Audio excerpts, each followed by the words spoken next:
ต้องแสดงธรรมแก่คนกลุ่มนี้ก่อนเพราะภิกษุภิกษุณีเหล่านี้มีเฮาเป็นที่พึ่งจากนั้นเขาถึงจะแสดงธรรมแก่เราอุบาสกอุบาสิกาซึ่งก็ถือเป็นนาปานกลางฟังธรรมจากพระพุทธเจ้าแล้วโอ้มีความเลื่อมใสถวายตัวเป็นพุทธธรรมกะนับพระพุทธพระธรรมพระสงฆ์สรณะถ้าเป็นชั้นก็คือหนึ่งภิกษุภิกษุณีแล้วก็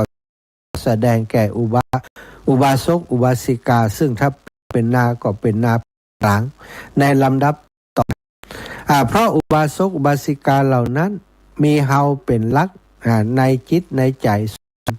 เรานักสำนักอื่นอัญญะเดลัทธิหรือว่าคนที่เปิ้นมีครูบาอาจารย์ของเปิ้นอยู่แล้วนะเปิ้นบ่ได้นับถือเฮาสมณพราหมณ์อย่างอื่นนักบวชติจาริกเรียกว่าปริพาชกถือว่านาที่บดีเป็นดินที่แข็งเป็นดินแข็งดินเค็มคือบ่ได้ใส่ใจสนใจในคำสอนของพระพุทธเจ้าพระพุทธองค์ก็แสดงผ่องบ่แสดงผ่องนะเท่าที่จำนะถ้าเขามาถามปัญหาก็แสดงเปรียบเสมือนที่คนที่เปิ้นว่าเข้าในนาเปิ้นก็ย่อหวานในนาที่ดีก่อนจากนั้นก็หวานในนากลางแล้วสุดท้ายมันเหลืออยู่ก็หวานไปนะในนาที่เค็มที่แข็งก็หวานไป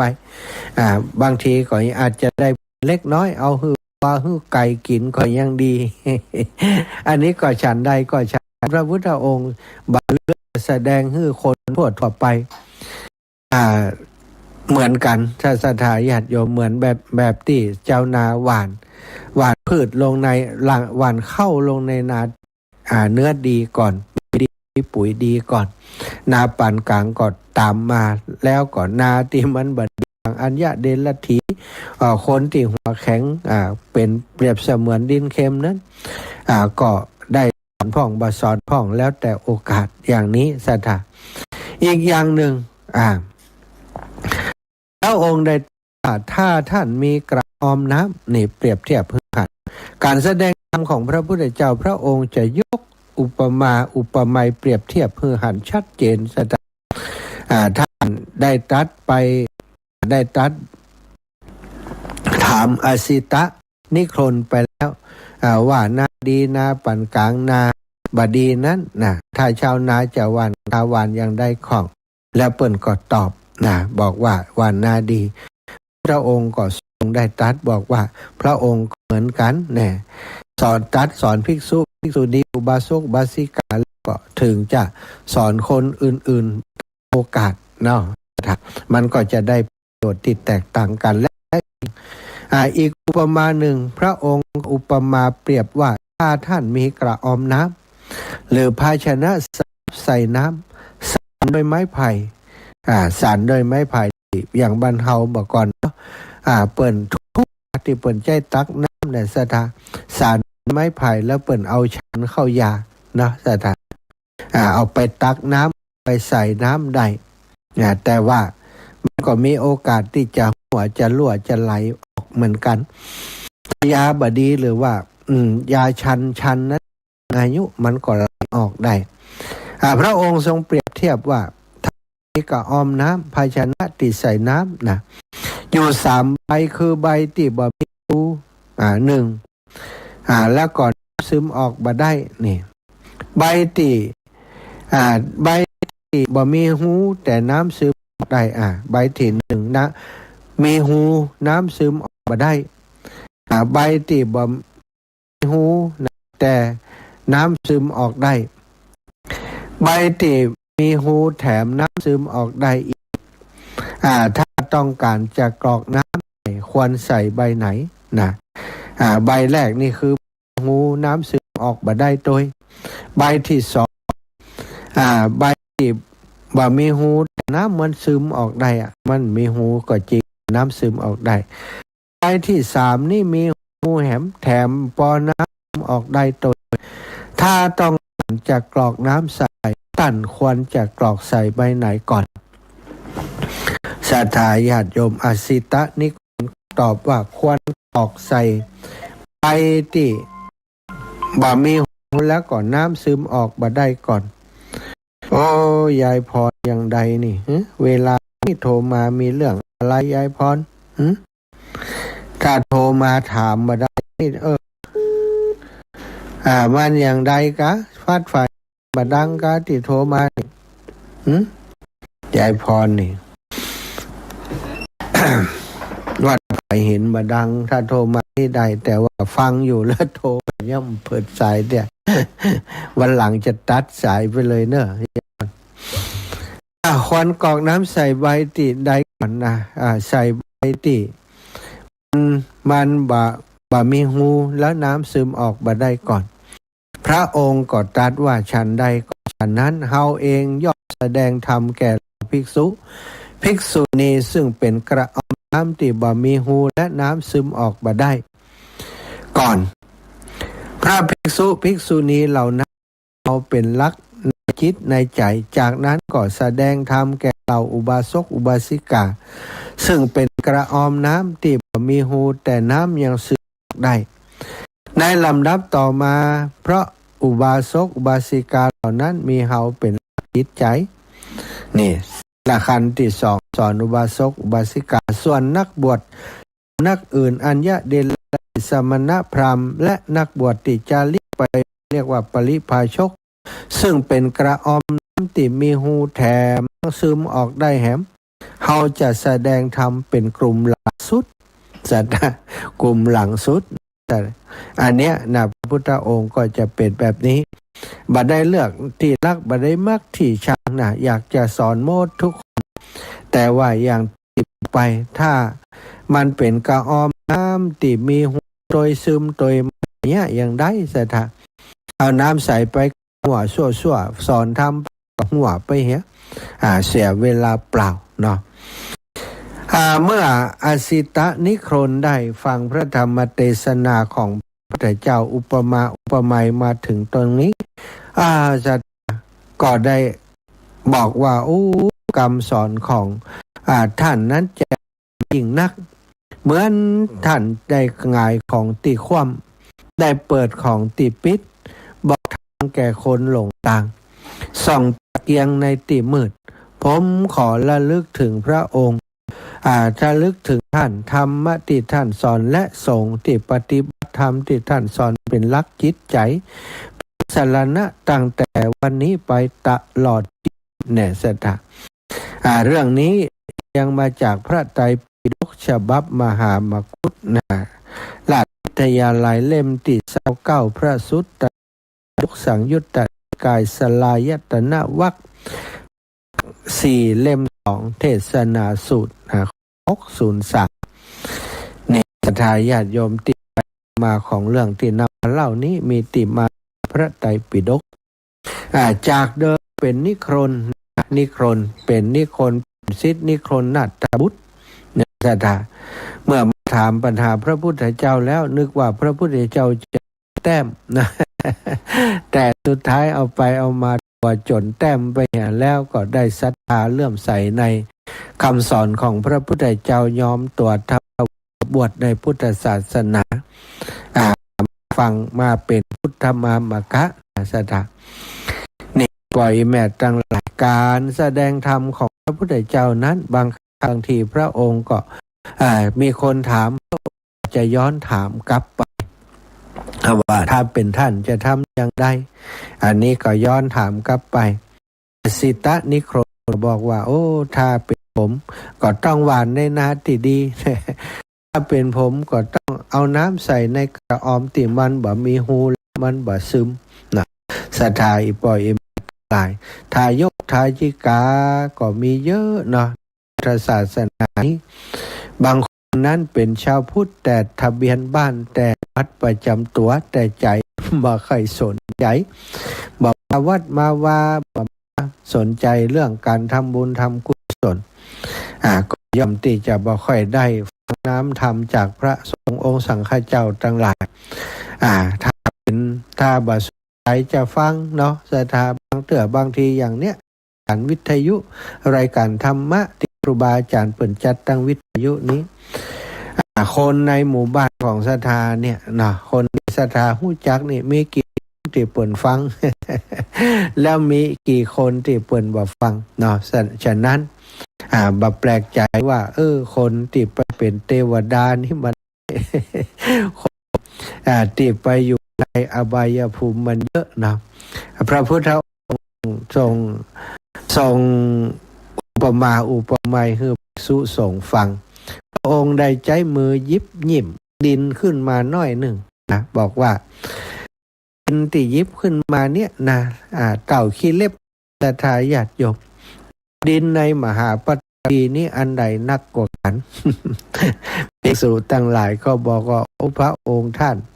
ก่อนในมหาปฐพีอันกว้างใหญ่ก็ย่อมจะมีดินเยอะกว่าพระองค์ทรงยิบมานั้นเป็นแน่แท้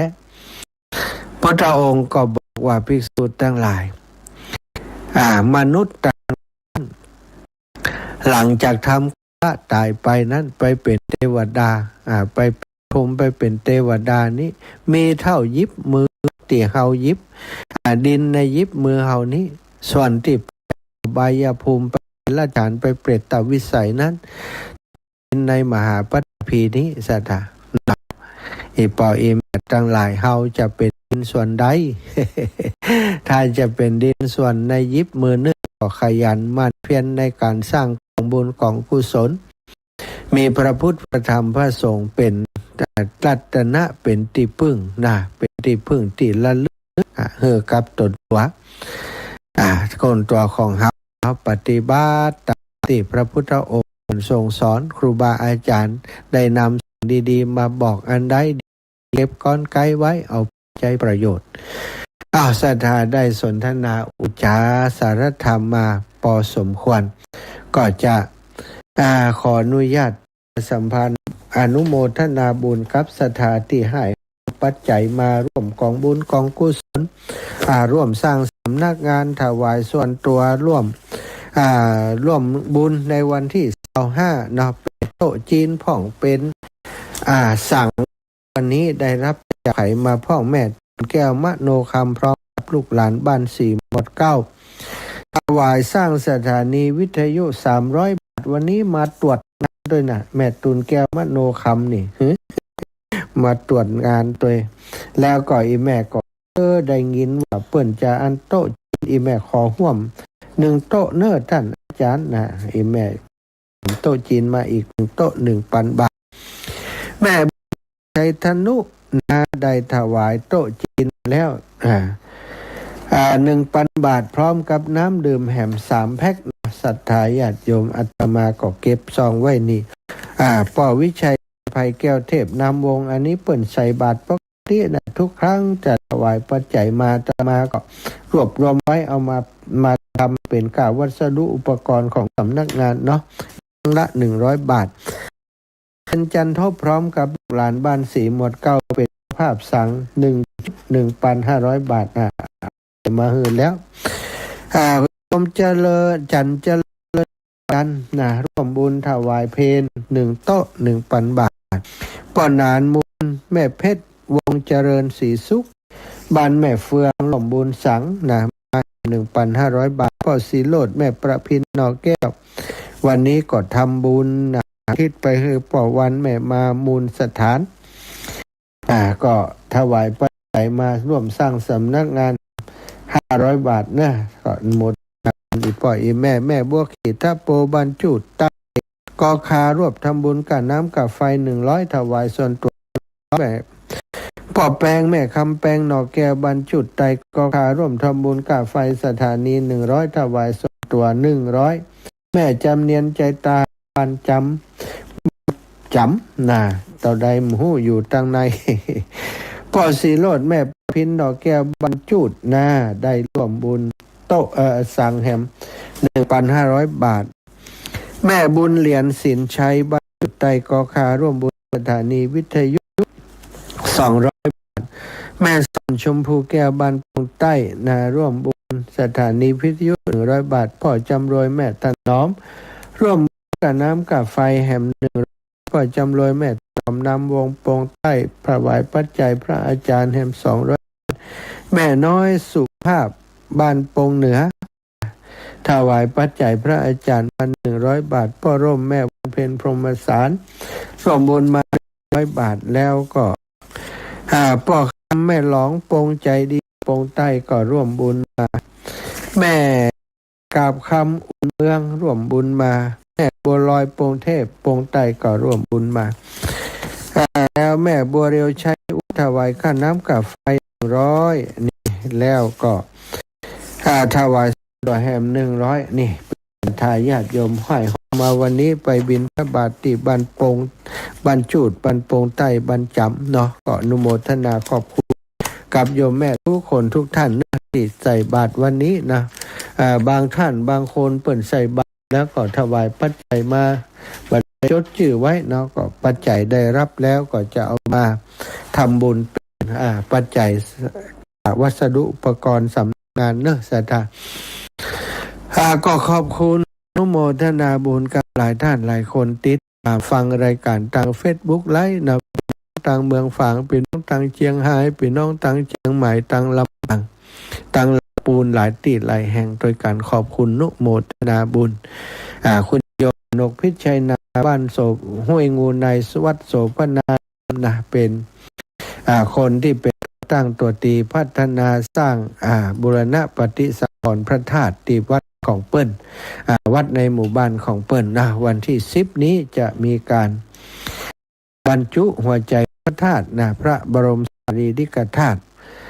วัตถุมงคลต่างๆก็จะเดินทางไปร่วมกิจกรรมเพื่อกำลังใจเปิ้นตัวน้อศรัทธาญาติโยมกับท่านอาจารย์พระครูศรีรัตนคุณหูจักมาคุณนิสนมกันหลวงพ่อฝางก่อนนิมนต์ผ่านมาโดยก็จะได้ไปให้กำลังใจกันก็คงประมาณ 3-4 กันลดเนาะไปกันน้ำมันก็แพงซะแต่จะไปไหนที่พูดยากตรงน้ำมันเนาะ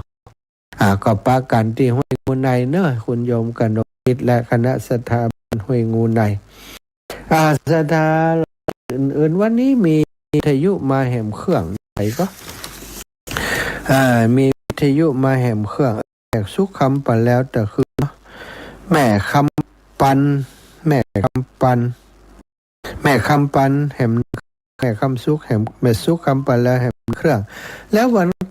แม่จากเมืองพร้าวเนาะเมืองเป้าแหมหนึ่ง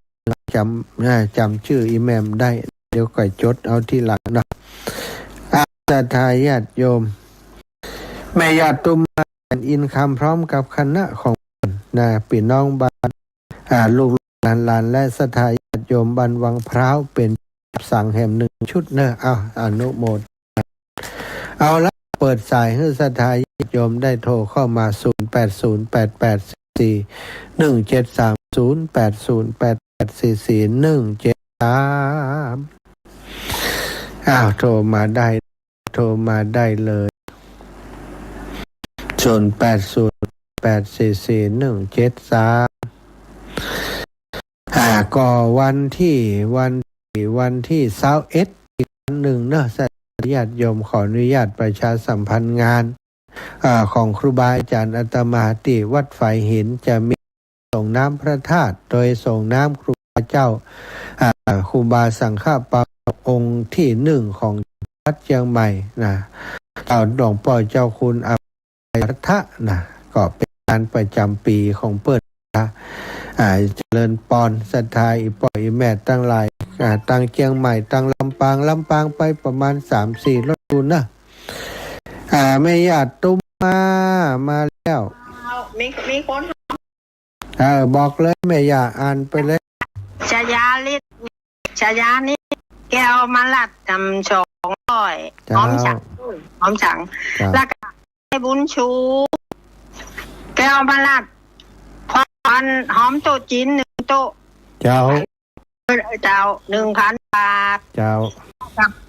ปลาแก้วนาตาอินหอมฉังแหม100เจ้าแล้วนางเฉาก็สุดารัตพุทธหรนำ100เจ้าแล้วป้าศรีพันถาวรทำ100เจ้า งานนี้ไม่จัดมานะก้อนนี่น้องจิตมาหับก็ไปกะ ครับกะไปก็หันยามาสักเถื่ออยากหันยามาพี่น้องวางเป้ามาเจ้าเนาะอันใดเจ้าสาธุยาเจ้าพี่อันไม่ยาพอแล้วอีสาธุเจริญป้อแม่เคยวันหนองเตาคำเจ้าแม่จะไปอยู่เมื่อกันหนึ่งดีใจจังเลยทำบุญวันนั้นนะเจ้าคนขับรถนี่ได้เปลี่ยนเนาะเปลี่ยนนะเจ้าดูเปิ่นเนาะละกันเปลี่ยนนะเจ้าได้3 เดือนแต่ว่าซื้อเนี่ยใต้ออกเต็มเป้าท่านอาจารย์นะพอเราใต้รถเขาทั้งวันที่1อ่ะเจ้าใต้ที่1ออกดูญาติได้เป็นแสนดูดีแล้วเนาะยังเอาบุญให้ญาติอยู่เนาะเจ้าน่าจะจ้ะจริงได้เจ้าหอยไปล้ำรถได้เข้าคนเต็มนะเจ้าดีใจย่าเจ้าไปรับอ่ะน้อยไปไหนล่ะยังอยู่เจ้าเป็นหนอกจ้ะเจ้าสัตว์เครือวันบ้านหนองเตาคำเด้อสัตว์สัตย์ญาติโยมอีป่ออีต่างหลายฟังอยู่ที่ไหนต่างใดโทรเข้ามาจากกันได้เนอะ0808444173แม่สุกแก้วสอนศรีนุสรศิลพรศรีเตี้ยได้ยินอยู่ก่อนตังศรีเตี้ยเนาะพระอาจารย์เจ้าธรรมะสาธุนะอนุโมทนาบุญมาปล่อยแม่ตั้งหลายศรัทธาญาติโยมตั้งนี้จะฮับเป็นเจ้าภาพไม่ยังไผจะเอาห้องตันมาเนอะเป็นน้องบ้านหนองแหวนนะไปลืมนะเป็นน้องคนเป็นน้องแหวนเป็นน้องบ้านม่อนหินแก้วเนอะโยมม่อนหินแก้วชื่ออย่างก็สมคิดเหมือนกันกันไปละโทรก็หากันเมินนะเป็นน้องบ้านหนองแหวนเป็นน้องม่อนหินแก้วนี่ปกติเขามาทุกงานนะที่วัดบรรพตสถิตเที่ยวนี้เอาลงทานมาตัวเนอะเอาลงทานมาตัวลงทานไฟจะเอาลงทานใกล้ๆก็แจ้งก็ได้เนาะสัทธาหลังวันที่ก็แจ้งเรื่องลงทานจะได้ลงรายชื่อแล้วจะได้เตรียมโต๊ะเตรียมอะไรอย่างกับศรัทธาญาติโยมทั้งหลายเนี่ยก็พร้อมกันคนเล็กคนน้อยเนาะสำหรับสั่งเนี่ยมัน 1,500 บาทแต่ถ้าฮับคนเดียวมันก็เหมือนกับว่าจะดูนักก็แบ่งกันไปซอยกันไปอย่างแม่ญาติตุมมาตอนนี้เนี่ยคนนั้นน้อยคนนี้ก็ได้ไป1สั่งแล้วแล้วตะกี้ก็ได้อันโต๊ะจีนแถมอีก1โต๊ะโดยต้องขอบคุณแม่ญาติตุมมาแสนอินคัมนะอันนี้ก็เป็นแฟนรายการรุ่นแรกๆติดตั้งแต่ตมาเข้ามาติดลำปางมาอยู่ที่สุพรรณบุรีแล้วเนาะตอนนั้นจัดรายการอยู่ก็ติดตามแล้วก็ไปแอวหาครั้งหนึ่งกะหุเนาะแม่ตุมมาแสนอินคัมนี่ติดตามลำตัวตมาก็แอวบ้านเปิ่นหลายรอบแล้วแฟนรายการเก่าห้องก็ละกันไปมีจากกันไปแล้วก็หลายคนหลายท่านเนาะธรรมชาติธรรมชีวิตคนเราเกิดแก่เจ็บตายไผนี่บ่พ้นสถานโยมเกิดแล้วก็ต้องแก่แล้วก็เจ็บแล้วเหมือนกันคู่กูคนของก็หายไปคนที่จังอยู่นี่ก็คุมตาดูแลซึ่งกันและกันไปเนาะศรัทธาญาติโยมวันนี้ลำปางรับปิงแล้วนี่ไปยายพรตะกี้ตักกำเดียวหายแซบไปเลยก็โทรมาในช่วงจังหวะที่มันเป็นเวลานะศรัทธาญาติโยมถ้าเปิ้นถ้าอนุญาตให้โทรก่อยโทรเนาะถ้าเปิ้นว่าโอ้เปิ้นอยู่บ่อนุญาตให้โทรจะเอาโทรมาบางเทื่อบางทีมันก็กวนทำกวนความตั้งใจนะมีสมาธิอยู่กับการโทรศัพท์มาสะดุ้งห้ามใส่เรื่องอย่างบ่ฮู้กับทำให้ที่ในการสนทนาธรรมมันลดลงไปแต่เป็นรายการที่เปิดโอกาสโทรตลอดนั้นก็อีกเรื่องหนึ่งเนาะแล้วแต่เจริญปอนเปิดอยู่อยากโทรแต่ตู้ค่าบางทีมันก็กวนสวัสดีเจ้าแม่แม่สมศรีนะพี่คุณนะเจ้าจะอะไรอันเนี้ยหอม อันที่ขันห้าเจ้าอ๋อสังนี่แม่สังฆทานสังที่ถวายครูบาอาจารย์เจ้าเจ้านั่นแม่สมศรีแม่สมศรีเอาอันนี้เนี่ยเอาเป็นชื่อครอบครัวน่ะพี่กุลเจ้าแม่สมศรีนะแม่สมศรีนะพี่กุลหนึ่งสังเนาะเจ้าแม่สมศรีนะพี่กุลหนึ่งสังเจ้าแล้วก็เดี๋ยวก่อนอันอย่างก็เนี่ยเลขที่บัญชีครับเจ้าบัญชี5363แม่มีแล้วก็เดี๋ยวก่อน5363เดี๋ยว536309อ๋อเจ้า549ใจกระเจ้า91แม่ใจละ491ตัวเจ้าการกรุงเทพเนอะเจ้าแม่เจ้าโอเคเบอร์หน้าแม่เจ้าจะให้เราไปโอนให้เจ้าสาธุเจ้าโยมแม่เจ้าสาธุเอาเจริญพรพี่น้องตังเจียงใหม่โดยเกตฟังไปโหได้กันเนาะเจ้าจะรอฟังคนโทรฟังคนอู้ก่อนไอ้น้องเจ้าแล้วก็เลยโทรให้กำลังใจเด้อบุญทักษะอีแมนเนอร์จ้าบุญทักษะสาธุแม่นวลปัดคำปันอยู่ปางกับแมงหินดอยสะเก็ดท่าเนาะเอาละทายป่ออีแม่ตรายวันนี้ก็ได้อุกันมาพอสมควรได้มีสาระธรรมมาฝากมาแบ่งปันได้ประชาสัมพันธ์ข่าวสารงานต่างๆเนอจะเป็นเจ้าภาพป่าเจ้าภาพมายังจะร่วมสนุกด้วยกันจะร่วมแบ่งปันด้วยกันอาตมาภาพคิดว่า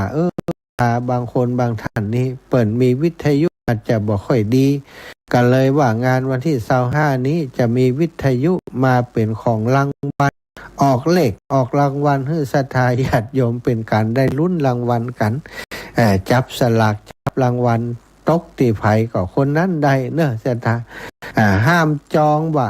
บอกนะว่าโอ้ท่านอาจารย์เอาอีแม่เครื่องอาตมาทำไม่ได้ เพราะการสอบนี่อาตมาเป็นหน้าที่หน้าที่ในการแจกนั้นเป็นหน้าที่ของละออนเขาหมู่ช่างเทคนิคพิธีกรเขาจะจัดการจับตักคือกับอีแม่โจกไฟโจกมันศรัทธาญาติโยมจะมาล็อกไว้นี่บ่มีเนอะ เอาละเวลาหมดเวลาก็ขอนำรายการจากลาศรัทธาญาติโยมทุกคนทุกท่านด้วยเวลาเพียงเท่านี้ขอความสุขความสัสนีมีแก่ศรัทธานาบุตรทุกคนทุกท่านเนอจัตตาโรธรรมาวัฏันติอายุวันโนสุขังพะลัง